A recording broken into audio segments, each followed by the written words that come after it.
take you through this beautiful journey.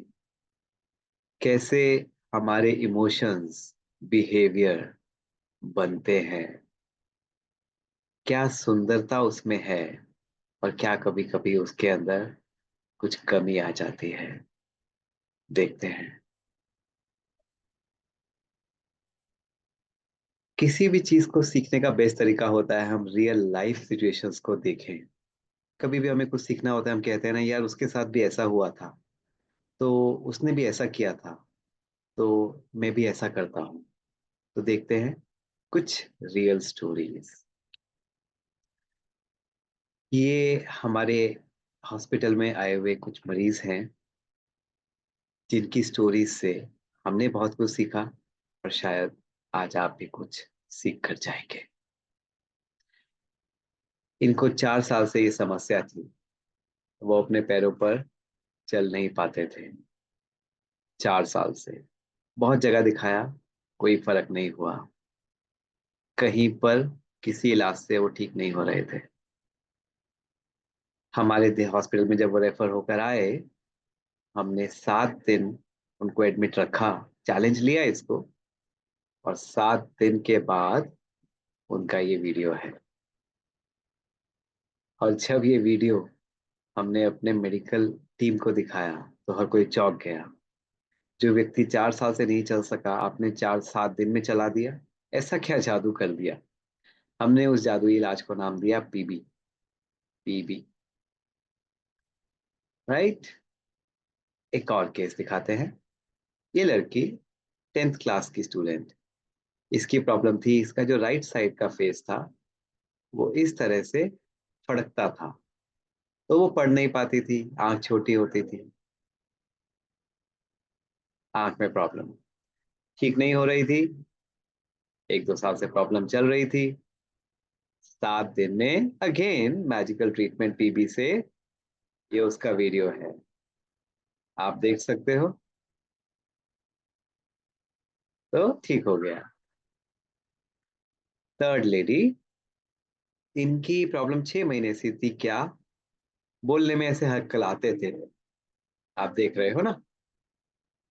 स्वपन भाई। हाँ छः। हाँ। डॉक्टर स्वपन, ये अगर साउंड भी आ रहा है तो साउंड हमें सुनाई नहीं दे रहा है, ठीक है। May be. Sound, sound is not required. हाँ, हाँ, अच्छा, ठीक है, ठीक, sound is okay. Not required. Yes, yes. तो इनको बोलने का प्रॉब्लम था। और फिर अगेन 7 दिन के बाद इनका ये वीडियो है जिसमें ये बिल्कुल ठीक हो जाती है। तो ये एक मैजिक की तरह था। मैजिक। ये मैजिक क्या था। पीबी। अच्छा, हमारे पास इतनी स्मार्ट ऑडियंस है, एक पोल करते हैं। आप जरा चैट बॉक्स में लिखिए, कोई अगर जानता है ये पीबी क्या है, ये क्या ट्रीटमेंट हो सकता है, कोई अगर मेडिकल फील्ड से या कोई स्मार्ट गेस्ट लेना चाहता है तो। Open to all. अभी तक हमें आंसर। ओके। ओके। तो किसी ने राइट आंसर लिखा है, तो जिन्होंने राइट आंसर लिखा है उन्होंने क्या पहले ये वीडियो देखे हैं? अगर देखे हैं तो फिर नहीं लिखना है आपको। अगर आप पहले सेशन कर चुके हैं तो नहीं। Okay, right. एक्चुअली में इसके ऊपर हम आएंगे कि ये क्या था, थोड़ा सा आगे देखते हैं। आपको पता है, इन सब तीनों ही लोगों में एक बात कॉमन थी। इन सभी के टेस्ट नॉर्मल थे। इन सभी के टेस्ट नॉर्मल थे। और इन सभी की लाइफ में कुछ ना कुछ इवेंट्स थे, सोशल इवेंट्स, जिसके बाद ये प्रॉब्लम शुरू हुई। जैसे जो फर्स्ट पर्सन था, वो 4 साल से जब प्रॉब्लम उनको था, कोविड जब हुआ तब उनको बिजनेस में बहुत नुकसान हुआ। उसके बाद ये प्रॉब्लम शुरू हुई। सेकंड गर्ल थी, उसके जब एग्जाम्स थे उस समय में इसको प्रॉब्लम स्टार्ट हुई। थर्ड लेडी थी, उनके घर में उनके ब्रदर इन लॉ की शादी थी और एक घर में नया मेंबर आया, मतलब उनकी एक सिस्टर इन लॉ आई। उसके बाद से प्रॉब्लम शुरू हुई। क्वेश्चन ये है, प्रॉब्लम थी क्या जब इनके सारे टेस्ट नॉर्मल थे? एक्चुअली में उनकी प्रॉब्लम मेडिकल नहीं थी, मेडिकल प्रॉब्लम बनी थी। उनकी प्रॉब्लम थी कहीं ना कहीं करंट सिचुएशन से डील ना कर पाना, एंग्जाइटी, स्ट्रेस, ओवर थिंकिंग। और उन प्रॉब्लम्स की वजह से उनकी बॉडी में ये सब सिम्टम्स आ रहे थे, राइट। इनको हम कहते हैं psychosomatic illness. Psychic means mind, somatic means body. तो हमारे इमोशनल हेल्थ का हमारे फिजिकल हेल्थ पर क्या इफेक्ट पड़ता है? तो जब नेगेटिव हमारे इमोशंस या थॉट्स होते हैं, ओवर थिंकिंग होती है, स्ट्रेस होती है, तो उससे हमारी बॉडी पर भी असर होता है। ये जो फर्स्ट आप फोटो देख रहे हैं, ये 200 साल पुराना फोटोग्राफ है। इसमें एक डॉक्टर साहब दिखा रहे हैं स्टूडेंट्स को कि कैसे एक लेडी बेहोश होती है, लेकिन उसकी कोई भी मेडिकल प्रॉब्लम नहीं है। प्रॉब्लम प्योरली इमोशनल लेवल पर है। आज भी हम ऐसे केसेस देखते हैं।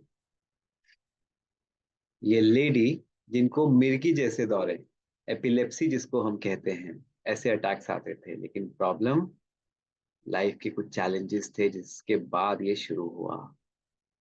सेम ऐसे ही ये लेडी हमारे चैम्बर में जस्ट गिर गई और उनको इस तरह के अटैक्स आते थे। डॉक्टर्स क्या ट्रीटमेंट कर रहे थे? मेडिकल डिजीज का, लेकिन प्रॉब्लम साइकिक लेवल पर थी। आप सोच रहे होंगे ये सब डिजीजेस तो डॉक्टर्स की हैं। जरा देखते हैं, हम सब ने कभी ना कभी अपनी लाइफ में चैलेंजिंग सिचुएशंस को फेस किया होगा। एग्जाम्स, प्रेशर टू परफॉर्म, कहीं ना कहीं स्टेज पर या किसी के साथ। तो क्या पेट में गड़बड़ होती है? पेट खराब हो जाता है। बहुत सारे स्टूडेंट्स का पेट खराब होता है एग्जाम से पहले। पेट में दर्द होता है या दस्त लगते हैं, मोशंस ठीक नहीं आते। वो भी एक साइकोसोमैटिक है।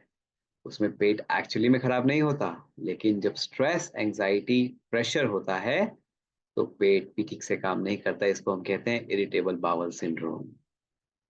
दूसरा, पैनिक अटैक्स। एग्जाम्स में मोस्टली स्टूडेंट्स के हाथ कांपते हैं।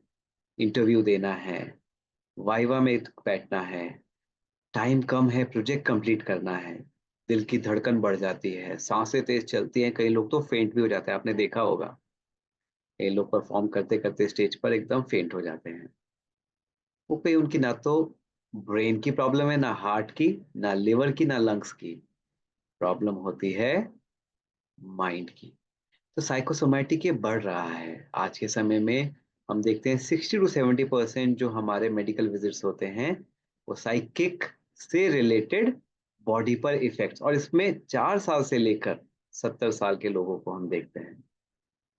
क्योंकि लाइफ में चैलेंजेस बढ़ रहे हैं, स्ट्रेस बढ़ रहा है, एंग्जाइटी बढ़ रही है, पैनिक्स बढ़ रहे हैं, ओवर थिंकिंग बढ़ रही है, बॉडी पर इफेक्ट आ रहा है, पैनिक अटैक्स। यहाँ तक कि ये हमारे सिर्फ बॉडी पर नहीं इफेक्ट डालता, हमारे ब्रेन पर भी इफेक्ट डालता है। अच्छा, फिर से एक क्वेश्चन पूछते हैं।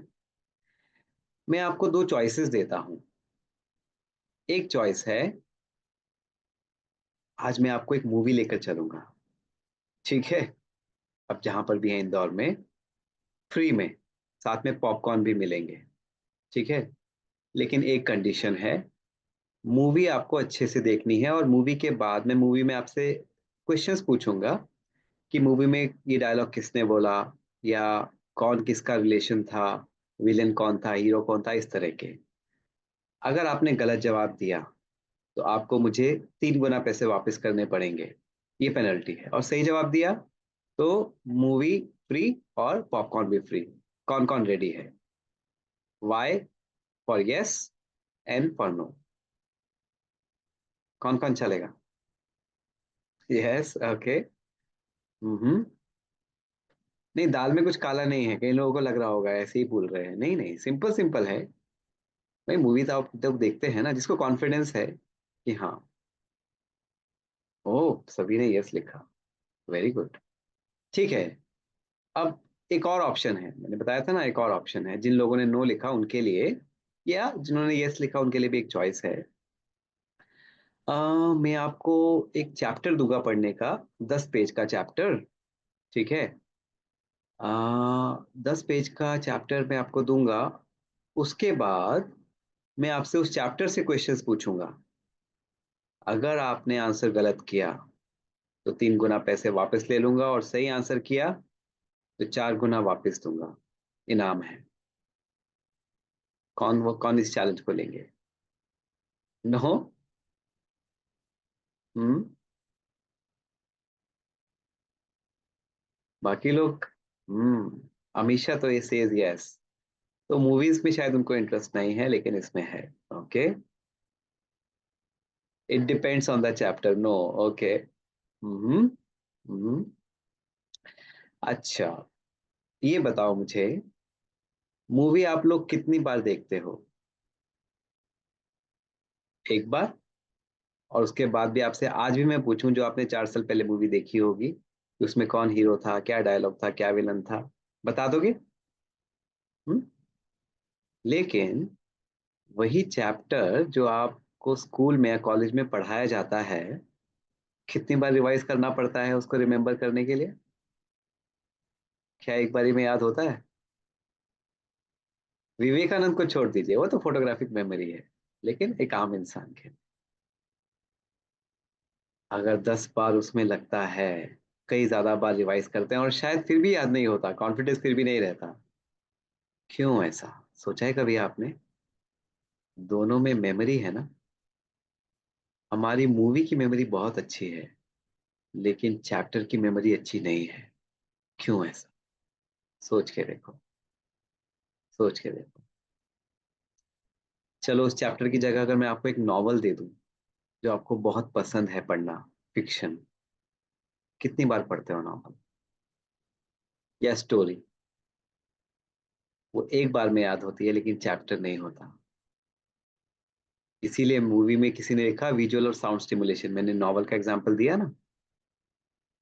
नॉवल वर्सेस चैप्टर, खुद सोचो एक्चुअली में क्या होता है। जब हम नॉवल पढ़ते हैं ना या मूवी देखते हैं, तो हमारा माइंड कैसा होता है? एकदम रिलैक्स, टेंशन फ्री। और जब हम पढ़ते हैं, अरे एग्जाम में ये आंसर नहीं किया तो, याद नहीं रहा तो, ये हो गया तो, वो स्ट्रेस, वो एंजाइटी होती है। और स्ट्रेस एंजाइटी हमारे ब्रेन की मेमोरी इंटेलिजेंस को कम करती है। ये चूहों में एक्सपेरिमेंट किया गया, उसको जब स्ट्रेस उसके हिसाब से दिया गया, हम्म, तो देखा गया उसके ब्रेन के जो मेमोरी और इंटेलिजेंस सेंटर्स थे, उनकी फंक्शनिंग कम हो गई। तो ये सिंपल उसका आंसर है। तो स्ट्रेस आपके ब्रेन को, जो हिप्पोकैम्पस होता है मेमोरी सेंटर, वहां पर कॉर्टिसोल बढ़ता है, और वहां पर फिर काम वो ठीक से नहीं कर पाता। तो अब आप मुझे बताओ, स्ट्रेस एंजाइटी अच्छा है या खराब है? हम्म? क्या सोचते हो? Y for yes, N for no. खराब है, Y for yes, N for no. क्या सोचते? नो, खराब नहीं है। यस, खराब है। ओके, यही चीज देखी इन डॉक्टर साहब ने, जिनका नाम है इनका नाम है डिएगो पिज़ागली। ये हार्वर्ड में बहुत बड़े, मतलब he is a neuropsychologist, and Harvard university में प्रोफेसर हैं। इन्होंने कहा कि अमाइगडाला, जो हमारा इमोशनल सेंटर है, अगर वो ओवर एक्टिव होता है, मींस नेगेटिव होता है, उसमें बहुत ज्यादा इमोशंस होते हैं, तो जो हमारा प्री फ्रंटल कॉर्टेक्स है, जो इंटेलिजेंस सेंटर है, उसको ये ठीक से काम करने नहीं देगा। मतलब दिल बीमार, दिल में दुख है, या फिर टेंशन है, एंजाइटी है, ओवर थिंकिंग है, तो ब्रेन इंटेलिजेंस पर भी हिट होगा। और माइंड इट, दिल यहाँ नहीं होता, दिल एक्चुअली में इमोशंस वाला यहाँ होता है। अगर यहाँ होता तो हार्ट ट्रांसप्लांट के बाद लोगों के इमोशंस बदल जाते हैं, लेकिन ऐसा नहीं होता ना। तो अमाइगडाला यहाँ होता है, इमोशंस यहाँ से आते हैं, और प्री फ्रंटल कॉर्टेक्स इंटेलिजेंस यहाँ से आती है। तो ये इसके ऊपर इन्फ्लुएंस डालता है, मेजर इन्फ्लुएंस। इसीलिए इमोशनल हेल्थ अगर अच्छी नहीं है, if you are suffering from stress, anxiety, overthinking, procrastination, सारे नेगेटिव इमोशंस हैं, तो आपकी इंटेलिजेंस कम होगी, ग्रेड्स कम होंगे, परफॉर्मेंस अच्छी नहीं होगी, फिजिकल हेल्थ पर भी इसका असर पड़ेगा, जो हमने देखा था। इस कॉन्सेप्ट को कहते हैं रूमिनेशन। रूमिनेशन, आपने गाय को देखा है ना, काऊ, वो चबाती है, जुगाली जिसको कहते हैं, उसको कहते हैं रूमिनेट करना। तो आज हम लोग क्या करते हैं, हम लोग सोचते रहते हैं, सोचते रहते हैं, सोचते रहते हैं। सोचना कोई बुरी बात नहीं है, लेकिन जो क्वालिटी की सोच सोचते हैं वो देखना पड़ता है। तो अगर क्वालिटी खराब है या ओवर है, एक्सेस है, तो वो हमारे ब्रेन पर नेगेटिव इफेक्ट डालती है। इस कॉन्सेप्ट को कहते हैं रूमिनेशन। अब आपको बताते हैं वो मरीज कैसे बेटर हुए। तो उनकी क्या प्रॉब्लम्स थी, लाइफ में चैलेंजेस आए, स्ट्रेस, एंग्जाइटी, ओवरथिंकिंग हुई, सिचुएशंस है ना, उसकी वजह से बॉडी पर इफेक्ट आया। बेटर कैसे हुए? प्लेसीबो। प्लेसीबो क्या होता है, जैसे हम दवाई देते हैं और उससे मेडिकल डिजीज ठीक होती है, प्लेसीबो में हम दवाई नहीं देते, हम उसको कहते तो हम दवाई दे रहे हैं, लेकिन हम एक्चुअली में उसके अंदर कोई दवाई का कंपोनेंट होता नहीं है, लेकिन उसको बताते हैं कि ये बहुत अच्छी दवाई है।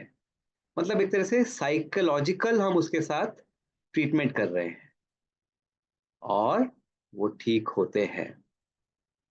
ये जो कैप्सूल्स होते हैं ना, ये एक्चुअली में खाली भी नहीं होते, उनके अंदर वो दवाई होती है जो फिजिकल नहीं है, क्योंकि प्रॉब्लम फिजिकल नहीं है ना, उन सबकी प्रॉब्लम साइकिक लेवल पर थी। तो ट्रीटमेंट भी साइकिक ही चाहिए, जो बाकी डॉक्टर शायद नहीं कर रहे थे। हमने बस उसी को टारगेट किया, हमने उनको होप दिया, उनके मन को पावर दी, हैप्पीनेस दी, लव दिया, बिलीफ दिया, आप ठीक हो जाओगे। हम उस डिटेल्स में तो नहीं जाएंगे वो सब कैसे किया, लेकिन ये सब देने से वो सब ठीक हो गए। ये था मैजिक ऑफ प्लेसीबो और positive thought emotional process, positive psychic. देखा दोस्तों, साइकिक कितनी इन्फ्लुएंशियल है, वो हमारे जीवन में रंग भी भरती है, और अगर गलत रंग डाल दोगे तो काला भी कर देती है। हम्म? तो प्लेसीबो हमारे ब्रेन में पॉजिटिव केमिकल्स रिलीज करता है, और वो फिर हमारे ऑर्गन्स को हील करता है। ये साइंटिफिकली प्रूवन है। एमआरआईज में भी देखा गया कि जब हम किसी को पॉजिटिव इमोशनल इनपुट देते हैं, तो उसके ब्रेन के पॉजिटिव एरियाज एक्टिवेट होते हैं, और पॉजिटिव हार्मोन्स रिलीज होते हैं, एंडोकैनाबिनॉइड, सीरोटोनिन, एंडोर्फिन्स, ऑक्सीटोसिन, जो उसकी हीलिंग में हेल्प करते हैं। आप सोचो, जब हम नेगेटिव थिंकिंग कर रहे हैं, नेगेटिव इमोशंस में जा रहे हैं, तो हम किसका नुकसान कर रहे हैं? हम्म? बाहर की चैलेंजेस किसी पर्सन के थ्रू आ सकते हैं, कोई सिचुएशन के थ्रू आ सकते हैं, बॉडी एलिमेंट के थ्रू आ सकते हैं, करियर में प्रॉब्लम की वजह से आ सकते हैं। लेकिन उसकी वजह से जब हमारे इमोशनल हेल्थ ऊपर नीचे होती है, मतलब ओवर थिंकिंग होती है, एंजाइटी होती है, पैनिक होती है, तो एक प्रॉब्लम तो ऑलरेडी बाहर थी, हम एडिशनली अपने बॉडी और माइंड ब्रेन पर भी नेगेटिव इफेक्ट पैदा कर लेते हैं। क्लियर है ना? यहां तक किसी को डाउट है कि ये इमोशंस ठीक नहीं है हमारी हेल्थ के लिए? यस, बैड, बहुत अच्छा, राइट। तो आगे चलते हैं।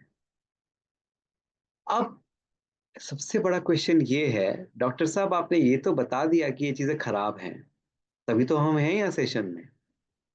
इतना समय आपने क्यों लगाया? इतना समय हमने इसलिए लगाया क्योंकि लोग कहते हैं stress is normal, anxiety is normal, ये तो होगा ही। तो सबसे पहले बताना है it is not normal, it is very much एब नॉर्मल। जो हमारे सिर्फ इमोशंस ही नहीं, हमारे फिजिकल और इंटेलिजेंस हेल्थ पर भी बुरा असर डालते हैं। नेक्स्ट क्वेश्चन उठता है, क्या इस चीज को रोक भी सकते हैं? ये बहुत इंपॉर्टेंट है, आप सोचना। अभी हम ये सोचते थे बाहर प्रॉब्लम है, मतलब मेरे करियर में प्रॉब्लम चल रही है, मेरी हेल्थ ठीक नहीं है, मेरे फाइनेंसिस ठीक नहीं है, या मेरे रिलेशनशिप में कुछ प्रॉब्लम है, तो मैं परेशान, उदास तो होऊंगा ही होऊंगा। राइट है ना? इसमें कोई सोचने की बात है क्या? बाहर खुशी की बात है तो खुश होंगे, बाहर अच्छी बात नहीं है तो दुखी होंगे। राइट है ना? थोड़ा सा समझते हैं ये काम कैसे करती है साइकिक। हमारे मेडिकल साइंस में फर्स्ट ईयर में एक एक्सपेरिमेंट पढ़ाया जाता है जिसको हम कहते हैं पैवलॉव डॉग एक्सपेरिमेंट। पैवलॉव साइंटिस्ट का नाम था। उन्होंने क्या किया, एक डॉग को लिया, उसके सामने उसका फेवरेट फूड रखा और देखा कि डॉग को क्या होता है। तो उन्होंने देखा कि डॉग के मुंह से लार टपकने लगी। अब उन्होंने क्या किया, फूड की जगह बेल को रिंग किया, फिर देखा डॉग को क्या होता है, कुछ भी नहीं हुआ। अब उन्होंने क्या किया, फूड भी और बेल भी दोनों एक साथ उसके सामने प्रेजेंट किए कुछ दिनों तक। ठीक है, बहुत अच्छी बात है। कुछ दिनों बाद अब उन्होंने फूड नहीं, केवल बेल रिंग की। लेकिन अब उन्होंने देखा कि डॉग के माउथ से सलाइवेशन हो रहा था, जबकि केवल बेल रिंग की जा रही थी। कोई बता सकता है ऐसा क्यों? ऐसा क्यों हुआ? हम्म? क्यों हुआ? बताओ। बहुत इजी है ना, ब्रेन मसल मेमोरी। इसमें मसल की कौन सी बात है? हम्म? कौन सी मसल? कंडीशनिंग। कंडीशनिंग का मतलब होता है, अब डॉग को क्या लगता था कि बेल बजी है तो फूड भी आएगा। उसकी एक माइंड की कंडीशनिंग हो गई कि जब भी बेल बजेगी तो फूड साथ में होगा। पहले उसके माइंड की कंडीशनिंग ऐसी नहीं थी, इसलिए पहले, हाँ, the dog believe food will follow, लेकिन पहले ऐसा नहीं था। तो लेकिन बाद में जब दोनों को साथ में प्रेजेंट किया गया तो उसके माइंड की कंडीशनिंग हो गई। यही हमारे साथ होता है। हम जब छोटे बच्चे थे, सोचो आपके छोटे भाई बहन या छोटे बच्चों को जब आपने देखा है, क्या वो इतनी जल्दी उदास होते हैं? क्या वो ओवर थिंकिंग, एंग्जाइटी, पैनिक होते हैं? वो आसपास कुछ चल भी रहा होगा ना, वो ऐसे देखते हैं पता नहीं क्या हो रहा है यहाँ पर। कोई लोग लड़ भी रहे होंगे, वो बस देखेंगे क्या हो रहा है, ये उनको समझ नहीं आता, पूछते हैं मम्मी क्या हो रहा है, ये क्या कर रहे हैं। वो देखते हैं कि जब एग्जाम फियर होता है तो मेरे बड़े भैया क्या कर रहे हैं, और वो देखते हैं जब मेरे पापा ऑफिस से आते हैं तो बहुत टेंशन में रहते हैं, और वो बात कर रहे होते हैं ऑफिस में इतना काम था, उनके चेहरे पर टेंशन दिखाई देती है। बच्चा क्या सीखता है? ऑफिस का काम और टेंशन साथ साथ होते हैं। समझ रहे हैं? ऑफिस का काम और टेंशन। जब वो अपने बड़े भाई को देखता है कि बड़े भैया एग्जाम है और एकदम पैनिक कर रहे हैं, एंग्जाइटी में हैं, तो उसको क्या समझ में आता है? एग्जाम मतलब पैनिक, एंग्जाइटी होना ही है। हमारी बचपन से, हमारी एनवायरनमेंट से कंडीशनिंग होती रहती है, होती रहती है। ये कोई हमारा नेचुरल रिस्पॉन्स नहीं था। अगर होता तो हम बचपन से पैदा होते ही ऐसे होते, लेकिन नहीं। हम सब की जैसी जैसी कंडीशनिंग हुई है हम वैसा वैसा फील और बिहेव करते हैं। मैं अगर एग्जाम्स में स्ट्रेस में नहीं आता हूँ तो क्योंकि मेरे माइंड की वैसी कंडीशनिंग नहीं है। किसी और को बहुत छोटी छोटी बातों में भी स्ट्रेस आता है, इसका मतलब उसके माइंड की वैसी कंडीशनिंग है। लेकिन हैं दोनों चीजें अलग अलग। जरूरत क्या है? हमें अपने माइंड की कंडीशनिंग जो ये नेगेटिव हो गई है, जो हमारे लिए अच्छी नहीं है, उसको चेंज करना चाहिए। मतलब बाहर की सिचुएशंस में भी हम स्टेबल रहें, over thinking, anxiety, panic, procrastination ना क्रिएट करके right thinking, calmness, patience, alertness, hard work करें। ये कंडीशनिंग हमें करनी है। अब ये कैसे करें? तो अभी तक हमने दो बातें सीखी। पहला, नेगेटिव इमोशंस क्या होते हैं। दूसरा, ये नेचुरल नहीं है, ये हमारे कंडीशन रिस्पॉन्स हैं। अब इनको हम डील कैसे करें, कैसे चेंज करूं मैं? सबसे इंपॉर्टेंट, मैं चेंज करना चाहता हूं, मैं चाहता हूं मैं शांत रहूं, मैं चाहता हूं मेरे एग्जाम्स आए मैं प्रेशर ना लूं, मैं चाहता हूं मैं छोटी छोटी बातों पे परेशान ना हूं, गुस्सा ना करूं, स्ट्रेस में ना आऊं। What should I do? मैं चाहता हूं मैं प्रोक्रेस्टिनेट ना करके हार्ड वर्क करूं। दोस्तों, अभी हमने बताया ना, सबसे पहले आपको अपने ब्रेन की नेगेटिव कंडीशनिंग करना बंद करना होगा। और कंडीशनिंग कहाँ से होती है? हमने देखा एनवायरनमेंट से। एक एग्जाम्पल आपको बताते हैं कि एक्सपेरिमेंट और हुआ मेडिकल साइंस में। उसमें क्या किया गया, एक मंकी को ले आ गया और उसके को एक बनाना खिलाया गया, और बनाना खिलाते हुए उसके ब्रेन की स्कैनिंग की गई। ठीक है, स्पेशल कैमरास, गामा कैमरास होते हैं। और अब क्या किया गया, दो बंदर लिए गए, एक बंदर केला खा रहा है और दूसरा बंदर उसको केला खाते हुए देख रहा है। खा नहीं रहा है, देख रहा है। तो देखते हुए उसके ब्रेन की स्कैनिंग की गई। तो देखा कि जब वो देख रहा था और जब खा रहा था तो सेम ब्रेन के एरियाज एक्टिवेट हुए। ऐसा क्यों? क्योंकि जो हम देखते हैं, हमारे ब्रेन में वैसे ही इमोशंस और थॉट्स एक्टिवेट होते हैं, जिसको हम कहते हैं मिरर न्यूरॉन प्रिंसिपल। जैसे शीशे में हम इमेज देखते हैं, वो रियल नहीं होता, लेकिन वो हूबहू दिखाई देती है। ऐसे ही हम किसी और को कुछ करते हुए भी देखते हैं, तो हमारे ब्रेन में वही इमोशंस एक्टिवेट होते हैं। आज रील्स पे, इंस्टाग्राम पे हम देखते हैं यूथ क्या देखता है। आप सब लोग जानते हैं किस तरह के वीडियोस, फनी वीडियोस के नाम पर एक दूसरे की मॉकरी की जाती है। कोई गिरता है तो लोग हंसते हैं, कोई फिसलता है तो लोग और जोर जोर से हंसते हैं। लोग वीडियोस बनाते हैं, कब कोई हाई रिस्क करते हुए दिखाते हैं, फिर उससे होता क्या है? लाइफ में, रियल लाइफ में हम देखते हैं किसी की लाइफ, सड़क पर एक्सीडेंट होता है और लोग वहां पर उसकी हेल्प नहीं, वीडियो बनाते हैं। क्यों? रील्स में जो देखा वही इमोशन अंदर चला गया। लोग हंसते हैं किसी के साथ कुछ बुरा होता है तो, ह्यूमैनिटी नहीं करते। आप सब यूथ हो, यूथ के अंदर एक मेजर इशू आता है, थोड़ा सा attraction towards the opposite gender.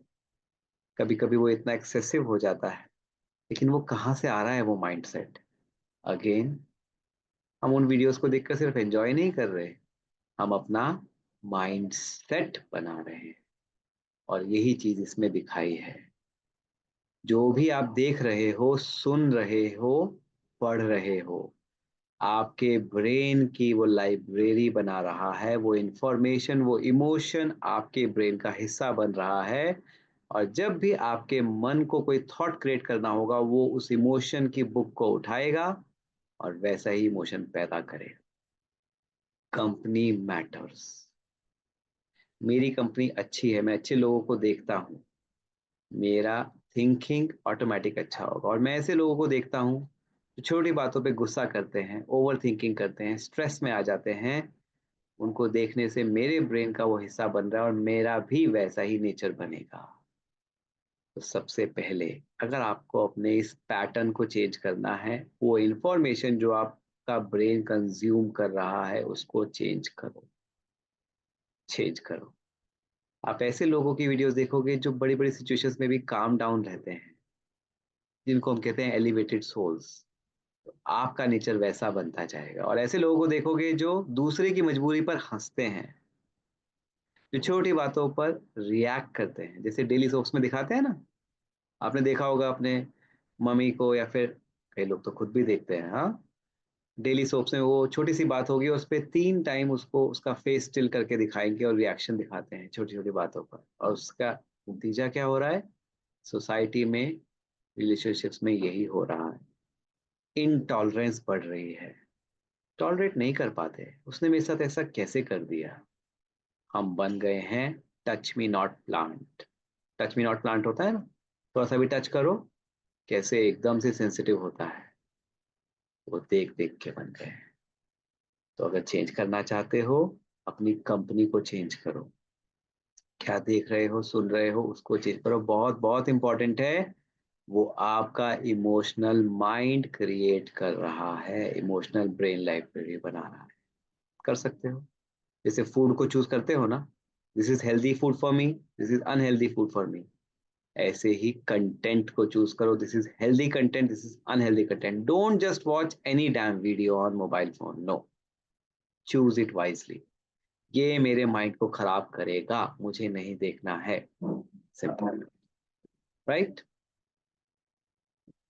तो गांधी जी ने 3 बंदर बिल्कुल ठीक दिए, नहीं सुनना मुझे गलत, वो मेरा माइंड खराब करेगा, नहीं बोलना गलत, मेरा माइंड खराब होगा, मेरा संस्कार वैसा बनेगा, फिर मैं ही परेशान होता हूँ ओवर थिंकिंग से, एंग्जाइटी से, पैनिक से, और मुझे ऐसे लोगों को नहीं देखना, ऐसी वीडियोस को नहीं देखना।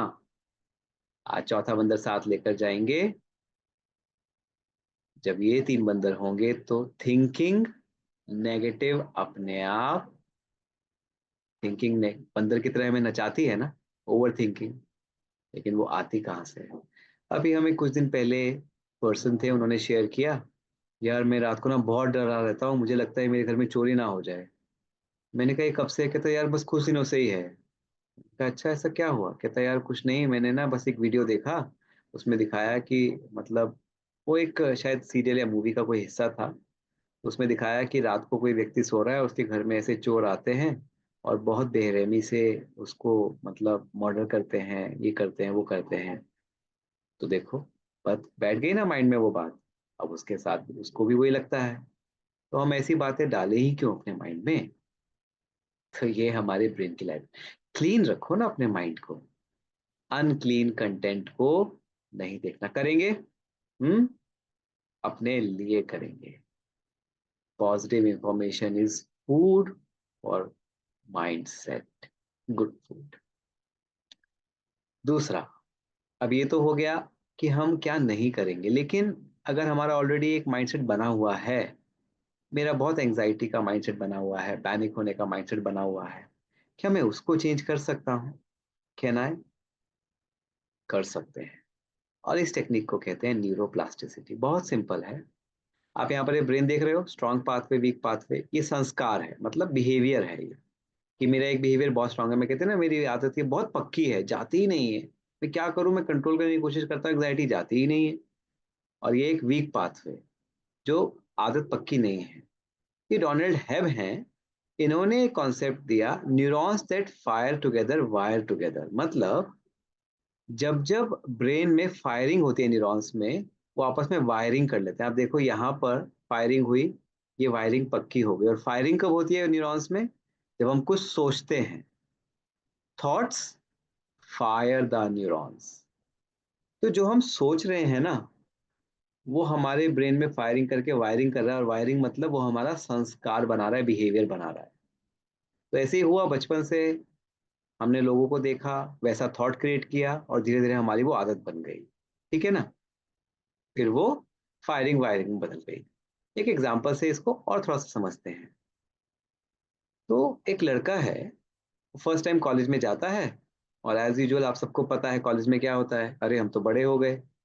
तो सीनियर्स कहते हैं यार सिगरेट ट्राई करोगे? तो सिगरेट उसको दी जाती है। अब उसके मन में 2 थॉट्स चलते हैं, ये थॉट्स हैं दोनों, जो पेड़ जैसे दिख रहे हैं ना। एक थॉट कहता है यार ले लेता हूँ सिगरेट, एक बार ट्राई करने में क्या जाता है। दूसरा थॉट कहता है नहीं नहीं, अच्छी चीज नहीं है। ऐसे ही होता है ना, कोई हमें कहता है शराब एक बार ट्राई करोगे, एक बार यार एक पैक लगा के देखना। कोई स्मोकिंग, कोई ड्रग्स के लिए भी कहते हैं, कोई भी गलत आदत है जो हमें मतलब पहली बार कोई कहता है।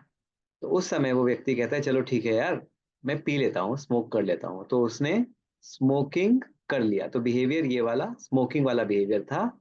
ये वाला जो पाथ था ये नो स्मोकिंग वाला था, ये वीक था उस समय। लेकिन अब क्या होगा, सेकंड टाइम जब उसको ऑफर की जाएगी सिगरेट, तो अब बार बारी करने से अब उसको इतना सोचना नहीं पड़ेगा कि मैं लूं या नहीं लूं। क्यों? क्योंकि वायरिंग हो गई स्मोकिंग सर्किट, स्मोकिंग पाथवे की। यही होता है ना। अब वो नहीं सोचता मैं पीऊं नहीं पीऊं, यार सिगरेट ला, चल सिगरेट पीते हैं, या सिगरेट दियो। फिर धीरे धीरे वो फैमिली के सामने, धीरे धीरे सबके सामने। अब उसको सब कहते भी हैं कि तुम ठीक नहीं कर रहे हो, कहता है हाँ यार पता है मेरे को, लेकिन मैं रोक नहीं पाता हूँ अपने आप को। और कॉमन ये होता है स्मार्टफोन एडिक्शन का। शुरू शुरू में नहीं मम्मा, मैं ज्यादा नहीं देखूंगा, थोड़ा सा एक वीडियो देखूंगा बस। लेकिन धीरे धीरे एक वीडियो इतनी आदत पड़ जाती है, अब कंट्रोल ही नहीं होता है यार, बस मोबाइल खोलो और बस रुका ही नहीं जाता, क्योंकि वो वायरिंग हो गई। तो इसको हम हैबिट कहते हैं। लेकिन भी हमने देखा था ना, सिद्धांत क्या है कि आप चेंज कर सकते हो थॉट से। अब इस व्यक्ति को, इस पर्सन को बताया गया कि देखो, डॉक्टर ने कहा सिगरेट पीते रहोगे ना तो आपके लंग कैंसर हो जाएगा। तो बहुत डर गया। उसने थॉट क्रिएट किया मैं बिल्कुल नहीं पीऊंगा। तो अब नहीं पीने वाला थॉट उसका स्ट्रांगली, उसने डिटरमाइंड थॉट क्रिएट किया मैं नहीं पीऊंगा। शुरू में मुश्किल होगी, लेकिन बार बार ही अगर उसने ऐसा कर लिया, दो तीन बारी भी कर लिया, तो धीरे धीरे कौन सा बात स्ट्रांग हो जाएगा, नो स्मोकिंग का, और उसकी आदत छूट जाएगी। जो लोग सुबह लेट उठते हैं उनसे पूछो जल्दी उठो, कहेंगे बहुत मुश्किल है। और जो लोग जल्दी उठते हैं उनसे पूछो लेट तक सो जाओगे, कहेंगे मुश्किल है, हमें नींद नहीं आएगी। बिहेवियर बनता है, उन्होंने शुरू से बार बार इसको प्रैक्टिस करके बना लिया वो आदत। तो आदत चेंज हो सकती है, कहने का मतलब ये है। तो यहाँ पे सिगरेट का हमने एग्जांपल लिया, हम कोई भी आदत, चाहे वो प्रोक्रेस्टिनेशन की हो, ओवर थिंकिंग की हो, एंग्जाइटी की हो, अगर आपको समझ में आ गया है कि मुझे चेंज करना है तो आप कर सकते हो। ब्रेन के अंदर वो कैपेसिटी है। ये करते कैसे हैं? विजुअलाइजेशन हमारे ब्रेन की वायरिंग को चेंज करता है। खास तौर से हमने बताया ना, थॉट से हमारे फायरिंग और वायरिंग होती है, लेकिन थॉट को भी अगर आप विजुअलाइज करो, फॉर एग्जाम्पल आप विजुअलाइज करो कि मैं बहुत प्योर हूं, और अपने आप को उस प्योरिटी के फॉर्म में, कार्ब में देखो। See yourself as the most purest being on this earth. अगर आप अपने आप को देखो कि I am the most loveful being on this earth, I am the most peaceful being, और देखो एक स्माइलिंग चेहरा, एक डिवाइन स्माइल, एक आंखों से रेडिएट करती हुई पावर, वो विजुअलाइजेशन जो है ना, आपके वो नए सर्किट्स बनाएगी। कौन से वाले? जो आप विजुअलाइज कर रहे हो। तो ये सब विजुअलाइजेशन, चाहे हैप्पीनेस, चाहे ब्लेसिंग, लव, पीस, पावर, आप विजुअलाइजेशन से वैसा बन सकते हो। इसके बहुत सारे एग्जांपल्स हैं। ये आप जानते हो, नेपोलियन हिल, उनकी एक बहुत फेमस बुक है think and grow rich, right? Best seller book है। इन्होंने इसमें बहुत ही अपना इंटरेस्टिंग एक एक्सपीरियंस शेयर किया, जिसमें उन्होंने बताया कि उन्होंने क्या किया। उन्होंने यूएस के 9 मोस्ट इन्फ्लुएंशियल जो सक्सेसफुल पर्सन्स थे ना, उसके साथ उन्होंने एक मीटिंग हॉल में बातचीत करते थे। लेकिन वो मीटिंग हॉल रियलिटी में एग्जिस्ट नहीं करता था, विजुअलाइज करते थे। जैसे कि मैं ना उनके साथ बैठा हूँ मीटिंग हॉल में और बात कर रहा हूँ, अच्छा आप इतने सक्सेसफुल थे, क्या रीजन था? आप इतने हार्ड वर्किंग थे, खुश रहते थे, ओ आपने तो कभी प्रोक्रेस्टिनेट नहीं किया, आपकी थिंकिंग एकदम राइट रहती थी। इस तरह से ना वो, इसको कहते हैं ना ख्याली पुलाव, वो करते थे। उन्होंने शेयर किया कि वो पावर्स, वो वर्च्यूज उनके अंदर आने लगे। साइंस सिंपल है, वो फायरिंग हो रही थी जब वो विजुलाइज कर रहे थे, और बहुत पावरफुल हो रही थी। बिल्डिंग एनी कैरेक्टर, इमोशन और बिहेवियर थ्रू क्रिएटिव इमेजिनेशन, हम यूज नहीं करते हैं ना इसको, इसलिए। और आज आप देखो, ये लेटेस्ट रिसर्चेस हैं, दिसंबर 27 2024, Mindfulness meditation reduces gaming addiction by reshaping brain connections. अब आप समझ गए ना, मुश्किल नहीं है ना?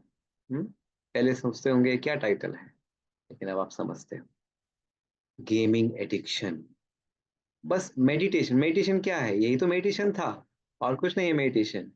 मेडिटेशन में हम जो पॉजिटिव वर्च्यू है, गॉड को एक ट्रिगर बनाकर, क्योंकि गॉड के पास बहुत सारे पॉजिटिव वर्च्यूज है ना, तो उसके बारे में जब उसको याद करते हैं तो उसकी पॉजिटिव क्वालिटीज हमारे अंदर, जैसे नेपोलियन हिल ने उन लोगों को याद किया, मेडिटेशन में गॉड को याद किया जाता है, तो उसकी क्वालिटीज हमारे अंदर आती हैं। गॉड को तो एडिक्शन नहीं है ना स्मार्टफोन का, तो हमारे भी ब्रेन कनेक्शन चेंज हो जाते हैं। है कितना इजी। और लोग क्या करते हैं, स्मार्टफोन ही बंद कर देते हैं, हमें मोबाइल ही नहीं रखना है, या तरह तरह के एप्स। नो, वो टेम्परेरी है। आप बाहर से चीजों को रोक रहे हो। कब तक? कब तक? माइंड में यहां पर चेक लगाओ, कंट्रोल सिस्टम लगाओ, फिर देखो किसी ऐप की, स्टॉपेज ऐप की या मोबाइल चेंज करने की जरूरत नहीं पड़ेगी। समझते हैं? ऐसे ही डिप्रेशन। डिप्रेशन क्या है?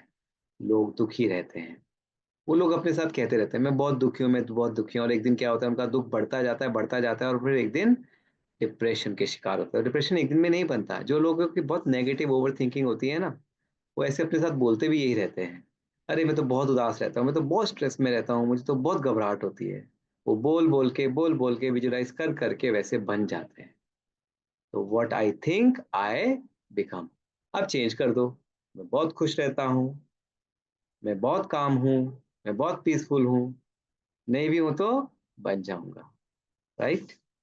तो इसलिए वही बोलना, वही सोचना, वही विजुलाइज करना जो आप अपने आप को देखना चाहते हो। जैसे मैं अपने आप को सक्सेसफुल डॉक्टर देखना चाहता हूँ, I visualise myself, I am sitting on a big chair as a successful doctor. वो मुझे उसकी तरफ लेकर जाएगा। मैं चाहता हूँ I am very peaceful, very calm, very cheerful, very happy. I see myself talking to people like that, see myself in exam hall like that.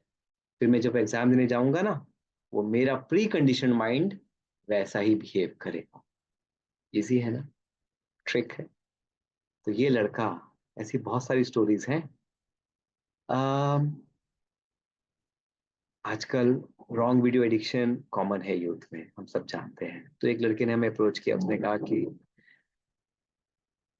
भैया मेरा इतना प्रॉब्लम है, मैंने अपने आप को लॉक कर लिया है, मैं अपने मदर को या सिस्टर को भी देखता हूँ तो मुझे गंदे गंदे ख्याल आते हैं, मैं क्या करूँ? मैं सुसाइड करने के अलावा मेरे पास कोई रास्ता नहीं है, मैंने सब कुछ मेडिसिन सब ट्राई कर लिया, मंदिर गया, ये किया, कुछ काम नहीं कर रहा। मैंने कहा कुछ नहीं करना तुम्हें, सुबह एक थॉट क्रिएट करना है, I am pure being, I look everybody as pure beings, I look them as pure souls. बस विजुलाइज करना है, तुम उनको देख रहे हो। मुश्किल है? कहता नहीं भैया मैं करूँ। 21 डे चैलेंज दिया उसको, 21 डे, जिसको मैंने कहा ब्रेन रीवायर।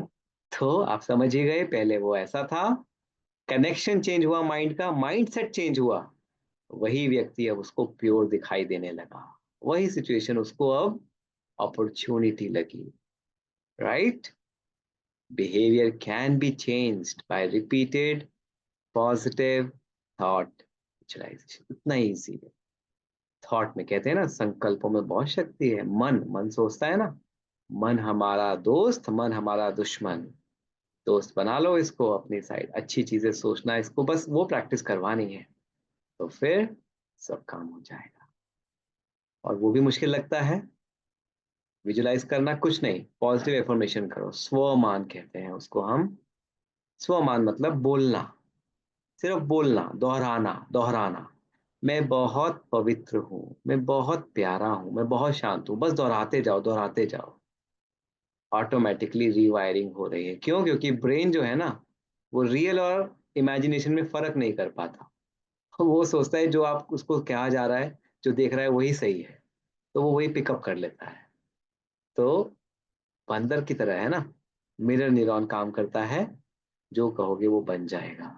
समझदार बनो, उसको वही कहो जो बनना चाहते हो, ये नहीं और ही नेगेटिव बोलो। राइट? और इसके बहुत इफेक्ट्स देखे गए। पॉजिटिव एफर्मेशन से देखा गया कि जिन लोगों को स्ट्रेस बहुत होता था वो कम हुआ। उन लोग वो क्या एफर्मेशन करते थे, आई am very peaceful, I am very calm. Exercise. तो लोग क्या अक्सर गलती करते हैं, वो रात को बहुत सोएंगे, यार मैं सुबह एक्सरसाइज जाऊंगा लेकिन मुझे पता है मैं उठ नहीं पाऊंगा, मैं उठ नहीं पाता हूँ। वो लोग उठ नहीं पाते। इन लोगों को क्या इन्फॉर्मेशन दिया गया, आप बोलो, अरे मैं सुबह उठूंगा और उठता हूं मैं। उन्होंने देखा अपने आप को, एफर्म लिखा। कई लोग लिखते हैं एफर्मेशंस कि मैं करूंगा, मैं कर रहा हूं। तो उनके ग्रेड्स अच्छे हुए, फ्रूट्स एंड वेजिटेबल्स, एक्सरसाइज। तो बेसिकली माइंड को एक रीवायरिंग, उसको डायरेक्ट करना है, यही है ब्रेन की।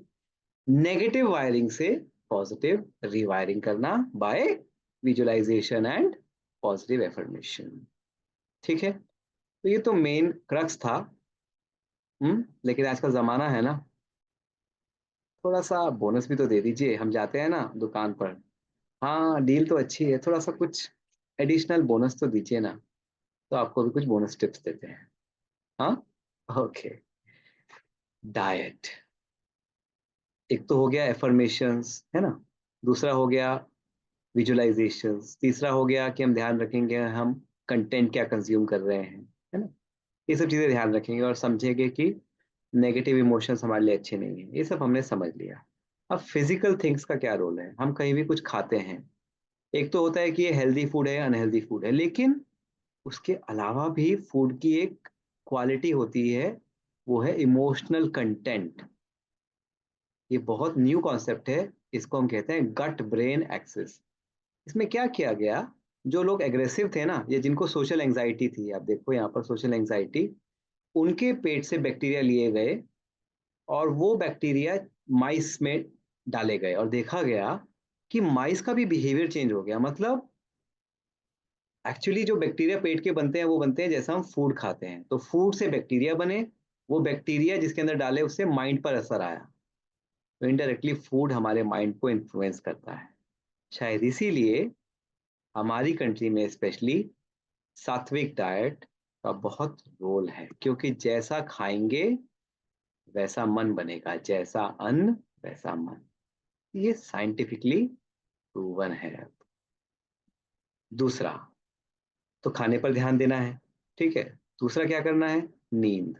अभी सबकी आदत है रात को मोबाइल, टाइम रात को ही मिलता है ना, लेकिन आपको पता है अपना ब्रेन जो है ना, वो क्लीनिंग, आप देखो यहाँ पे टैप है, ड्रेन है, ब्रूम है, वो क्लीनिंग रात को ही करता है बाई जी लिम्फेटिक। ये सारे लेटेस्ट कॉन्सेप्ट्स हैं। तो जो लोग रात को टाइम से नहीं सोते, उनके ब्रेन की क्लीनिंग नहीं होती, उनके ब्रेन की एफिशिएंसी कम हो जाती है। एफिशिएंसी कम होती है तो इरिटेशन, पैनिक्स, एंजाइटी ये ज़्यादा होता है। तो नींद भी प्रॉपर टाइम से करनी चाहिए और प्रॉपर स्लीप लेनी चाहिए। तो नींद ठीक से करनी है, इसलिए कहा early to bed early to rise makes a man healthy, wealthy and wise. Wisdom भी आती है, बुद्धि भी आती है। और सुनो, अभी एक ट्रेंड हो गया है कि रात को लेट तक पढ़ेंगे और सुबह लेट तक सोएंगे, जबकि हमारे बड़ों ने कहा सुबह जल्दी जाग कर पढ़ो। ऐसा क्यों? ये साइंटिफिकली प्रूवन है कि सुबह के समय स्पेशली जो वो 4 से 5 का समय होता है, जिसको हम अमृत वेला कहते हैं, अमृत मीन्स नेकेटर, एलिक्सर, वेला मीन्स टाइम। उस समय में देखा जाता है कि 32% हमारे ब्रेन की प्रॉब्लम सॉल्विंग एबिलिटी बढ़ जाती है और out of the box solutions तक हमें मिलते हैं, जो प्रॉब्लम हम वैसे सॉल्व नहीं कर सकते। उस समय में हमारे ब्रेन की कैपेसिटी बढ़ जाती है। और इसके बहुत सारे एग्जाम्पल्स हैं। ये ऑटो लोई हैं, नोबेल लॉरिएट, इन्होंने, प्रोफेसर रामानुजन, प्रोफेसर मेंडली, ये सभी ने शेयर किया कि सोते सोते उस समय में 3 से 5 के समय में उनको कुछ ऐसे आया कि जैसे कोई उनका हाथ पकड़ के उनसे कुछ लिखवा रहा है, और वही चीजें बाद में डिस्कवरीज बन गई। बेसिकली हुआ क्या था कि उनके माइंड में वो डिस्कवरीज उस समय में सरफेस अप हो गई, एकदम से फ्लैश हो गई। ऐसा इसलिए होता है क्योंकि उस समय में वो लोग जागे होते हैं जो स्पिरिचुअल होते हैं, हाईली इंटेलेक्चुअल होते हैं। तो एक ऑरा क्रिएट होता है पॉजिटिविटी का, और वो हमारे माइंड को भी एक पुश देता है इंजन की तरह। तो इसकी डिटेल्स में और हम नहीं जाएंगे। तो अगर आप पढ़ते हो, if you are a student या कुछ भी है, आपके लाइफ में चैलेंजेस हैं, सुबह उठकर मेडिटेशन में आंसर्स ढूंढोगे, मिलेंगे। और फाइनली म्यूजिक। हम सब म्यूजिक सुनते हैं ना, लेकिन म्यूजिक हमारे ब्रेन पर कितना असर डालता है पता है आपको? कंटेंट जब हम देखते हैं ना, उससे भी ज्यादा इफेक्ट डालता है। क्यों? क्योंकि म्यूजिक सीधा सोल को एंटर करता है, दिल के अंदर एकदम जाता है। इमोशंस होते हैं ना, आज के समय में कैसा म्यूजिक सुनते हैं? Sad songs, hate songs, breakup songs, jazzy. इस सॉन्ग्स के अंदर जैसे लिरिक्स और उसकी क्वालिटी है ना, वैसे ही हमारे इमोशंस एक्साइट होते हैं। इसलिए तो आज के समय में देखो, सेक्सुअल क्राइम्स, एंगर, वायलेंस बढ़ रहा है। तो ऐसा म्यूजिक नहीं सुनो। इसके बजाय आप देखो, हॉस्पिटल्स में ओम की ध्वनि लगाई जाती है, स्पिरिचुअल म्यूजिक लगाया जाता है, जो हमारे माइंड को काम डाउन, रिलैक्स करता है। तो ये भी एक बड़ा कारण है हमारे एंजाइटी का, ओवर थिंकिंग का। हम सुन के एंजॉय तो करते हैं, लेकिन वो एंजॉयमेंट नेगेटिव हो जाता है हमारे माइंड के लिए। समझदार बनो। देखो, बर्गर, पिज्जा, पेस्ट्री अच्छा लगता है, लेकिन वो नुकसान करता है। लेकिन किसी ने अगर अपना माइंड को डाइवर्ट करके हेल्दी फूड की तरफ ले आया और वही अच्छा लगने लगा, तो वो, उसकी हेल्थ अच्छी रहती है। ऐसे ही माइंड की हेल्थ है। तो ये सारे माइंड की हेल्थ के लिए आप चाहते हो ना, ओवर थिंकिंग, प्रोक्रेस्टिनेशन, एंजाइटी कम करना, तो अच्छी तरफ तो बढ़ना ही चाहिए ना। अच्छी बात क्यों नहीं सीखनी चाहिए? और फाइनली देखो, ये सब चीजें बात करने के बाद भी लाइफ में चैलेंजेस आते हैं, सिचुएशंस आती हैं। कहना आसान है, लेकिन anxiety, negative thinking, over thinking आती है। तो कुछ ऐसा दो आप हमें, जो वाइल्ड कार्ड की तरह काम करे। जोकर होता है ना, बस इसके सामने तो ये तो सब जगह काम करेगा, ये पैंतरा हर जगह काम करेगा। क्या हो सकता है? क्या हो सकता है? कोई गैस करना चाहेगा? चलो, 1 मिनट का टाइम देते हैं। क्या हो सकता है वो वाइल्ड कार्ड?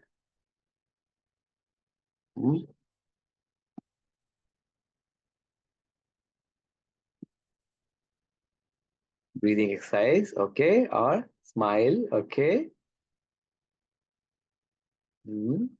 कुछ ऐसा बताओ। Acceptance, okay.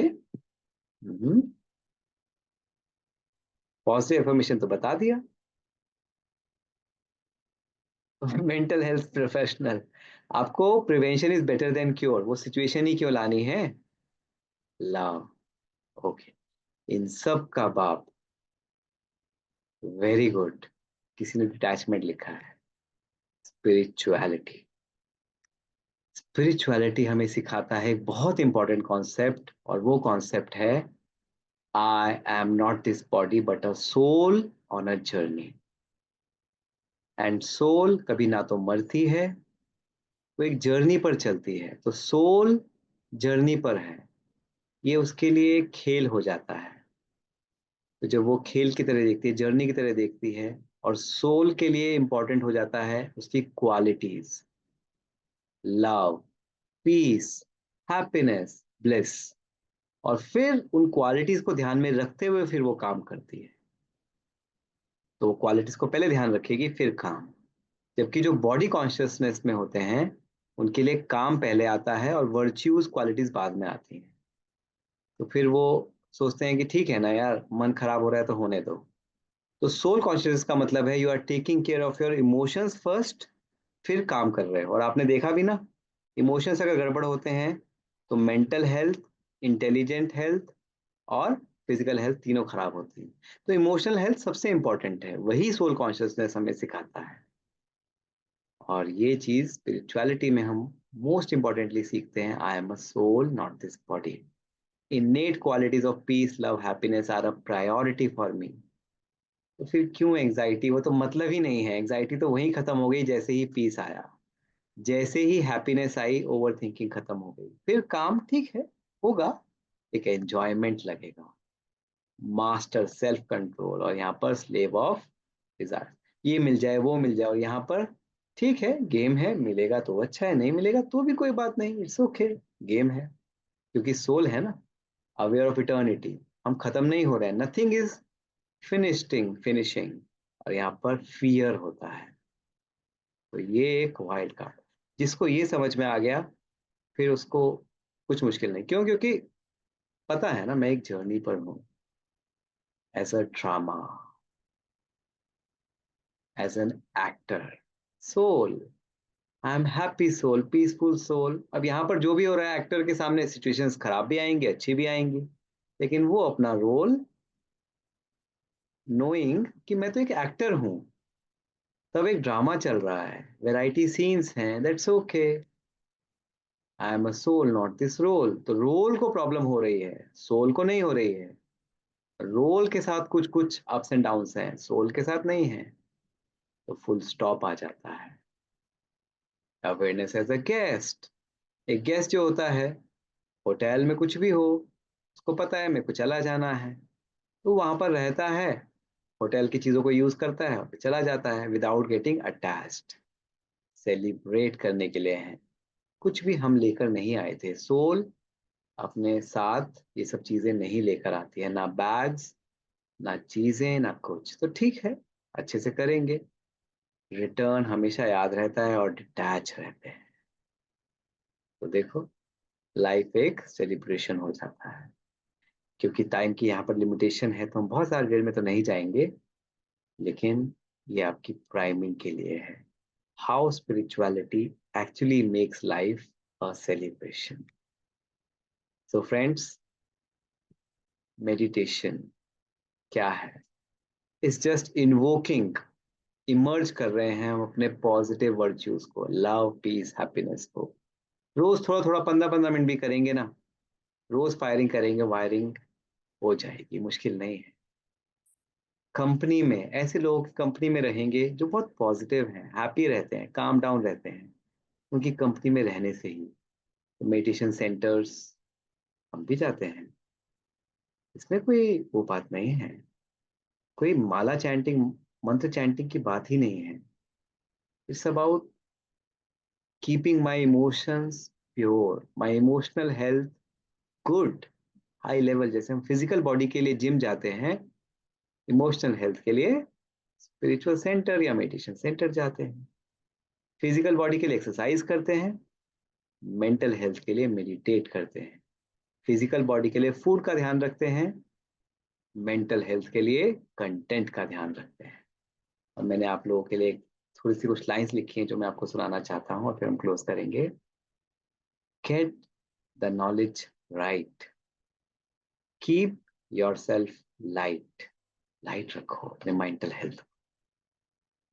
The future is bright. तो जिसकी मेंटल हेल्थ अच्छी है, फिजिकल और इंटेलिजेंस हेल्थ भी बूम करेगी, और आपको सक्सेस मिलेगी ही मिलेगी। Heart will always sing all is fine, all is fine. This is my YouTube channel, this is my email ID. Thank you very much. धन्यवाद।